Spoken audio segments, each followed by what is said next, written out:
12वीच्या विद्यार्थ्यांसाठी निकाला संबंधित मोठी बातमी समोर येत आहे। 12वी बोर्डाच्या निकालाची प्रतीक्षा अखेर संपलेली आहे। गतवर्षी 25 मे रोजी होता निकाल। 12वी बोर्डाचा निकाल 21 मे रोजी गतवर्षीच्या तुलनेत 4 दिवस अगोदरच।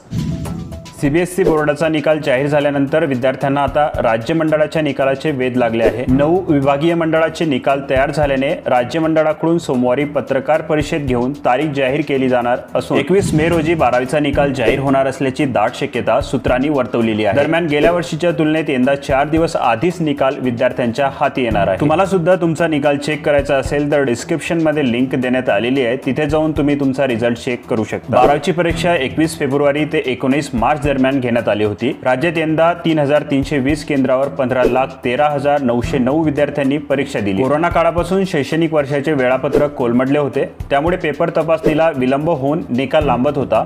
त्यामुळे बोर्डाकडून यंदा लवकर पेपर तपासणीची कार्यवाही पूर्ण करण्यात आली। त्यानुसार लवकर निकाल जाहीर करण्याबाबत नियोजन करण्यात आले आहे। गेल्या आठवड्यात निकालाच्या तारखांबाबत अफवा देखील पसरवण्यात आल्या होत्या। त्यावेळी राज्य मंडळातर्फे 3ऱ्या आठवड्यात 12वीचा तर 4थ्या आठवड्यात 10वीचा निकाल जाहीर केला जाणार असल्याचे जाहीर केले होते। मात्र 9 विभागांच्या निकालांचे काम पूर्ण झाल्याने सोमवारी राज्य मंडळ पत्रकार परिषद घेऊन निकालाची तारीख जाहीर करू शकतो। त्यानुसार मंगळवारी म्हणजे दिनांक 21 मे रोजी 12वीचा निकाल जाहीर होईल अशी शक्यता वर्तवली जात आहे। मला सुद्धा तुमच्या 12वी बोर्डाचा निकाल चेक करायचा असेल तर डिस्क्रिप्शन मध्ये लिंक देण्यात आलेली आहे, तिथे जाऊन तुम्ही व्हिजिट करू शकता। आणि तुम्ही जर पहिल्यांदाच आपल्या चॅनलवरती व्हिजिट केलेली असेल तर आपल्या चॅनलला सबस्क्राइब करून बेल आयकॉनला नक्की प्रेस करून घ्या।